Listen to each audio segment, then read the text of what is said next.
Look up in the sky! It's a bird! It's a plane! No, it's Super Pan!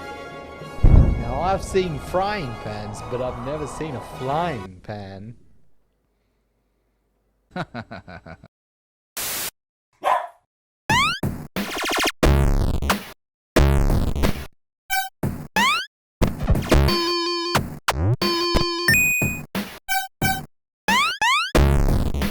Superman Returns is a 2006 PlayStation 2 game that probably came on Xbox as well and probably the PC, I don't know.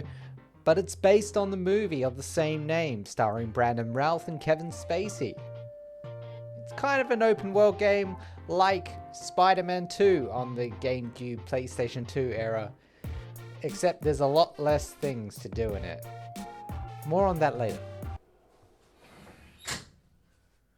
Another helicopter. I don't know if you can hear it. You probably can't. It's like living in Jurassic Park. Anyway, you play as Superman, who is from Planet and now lives in a house on the street and has to save Metropolis. So at the beginning of the game, you are trying to save Metropolis from a meteor attack, and you have to stop all the meteors, or as many as you can, before Metropolis takes too much damage beyond salvation.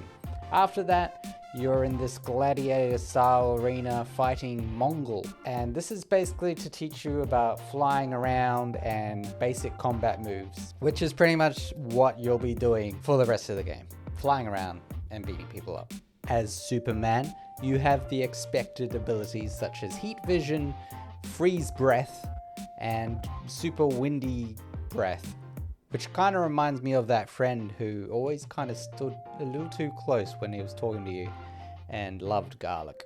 I do love my garlic. Can't help it. And I'm gonna make sure you can hear me. Tom. So the game has you basically flying around Metropolis, which looks like the bottom of a foot. I mean, Spider-Man 2 is from the same generation, and New York City looks pretty bland for today's standards, but that even managed to have some sort of life to it. So what are you doing while you're flying around Metropolis called Metropolis?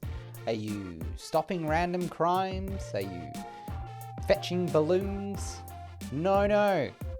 You're fighting aliens, drones, different monsters, clones, which is kind of cool, actually, at first. I'd hate to keep comparing this to Spider-Man 2, but it's the same generation and it's based on a movie. But Spider-Man 2 at least had landmark tokens, which were tokens around landmarks. This city called City, you're finding kittens. But other than that, you fly around Metropolis until an exclamation mark appears, and you go to that.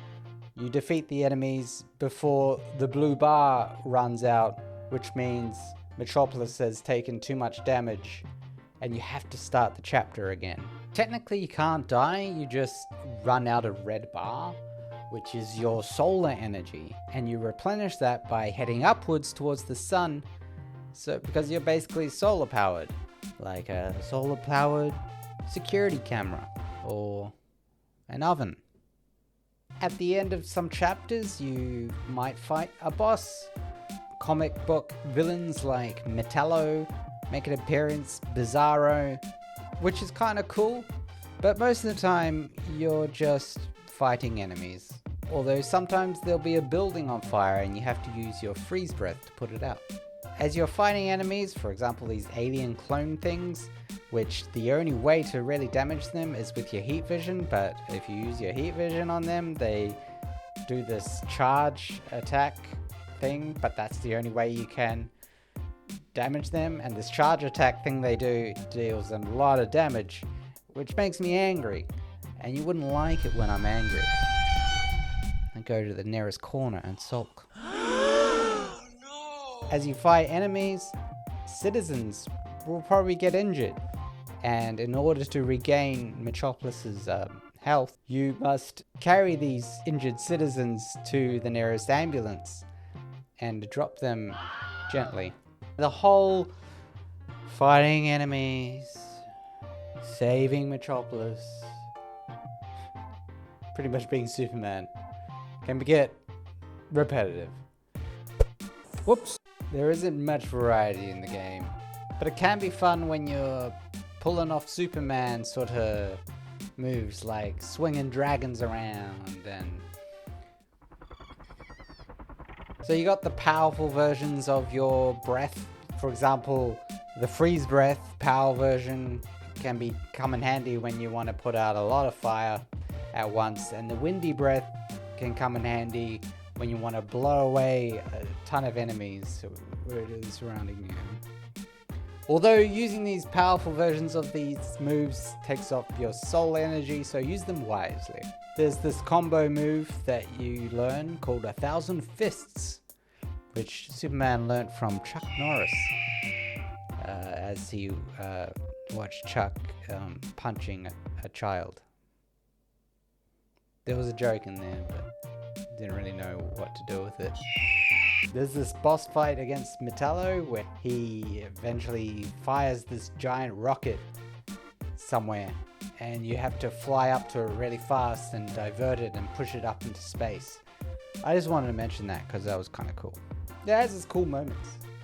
As you go through the game, you gain upgrades to your moves automatically. It's not like a skill tree that you have to fill out, but just as you go through the chapter, your moves will upgrade.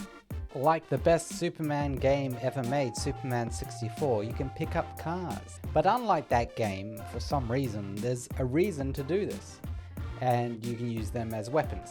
Let's just pretend there's no innocent civilian in that car though, as you explode it. It can get annoying when you're trying to pick up a car and you pick up a person instead. Or when you're trying to pick up an injured person and you pick up a healthy person instead, and you just say, fuck it. And they're like, oh, put me down. I'm like, okay, I'll do it, but I'm going to put you down on a nondescript skyscraper. As far as the story goes, Lex Luthor breaks into Superman's Fortress of Solitude and steals some sort of data crystal. Somehow he uses that crystal to release some old comic book villains because they needed a game. That's why there's all these Metallo and Bizarro and that clone thing, whatever his name is. So the game is just randomly interjected by cutscenes, not straight from the movie, but they remade the cutscenes in-game. And the cutscenes do look pretty good. It even has the wrong line from the movie, but it doesn't quite have the same feel to it. Superman will never let Wrong, do it again. So the cast from the movie do reprise their roles as voices for the game, including Brandon Routh as Superman. Honestly, there isn't much else to say about the game. I don't know, it's a very basic beat 'em up kind of game. You go through chapter to chapter, fighting waves of enemies, flying to the next point, fight those enemies, gain XP, upgrade your moves so you can fight more of the same enemies, do little spinny dragon thing, and carry injured people top of skyscrapers, drop them from heights. And really, that's it. Rinse and repeat. Fight a boss now and then. But it's probably the best Superman game out there. I don't know why it's so hard to make a good Superman game.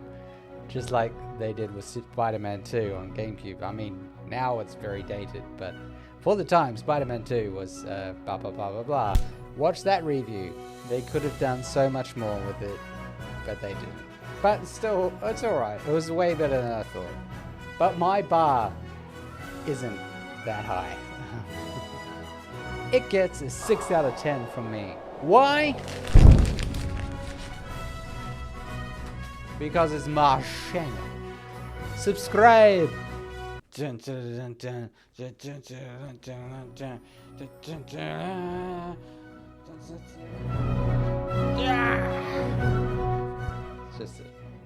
It's just a shirt.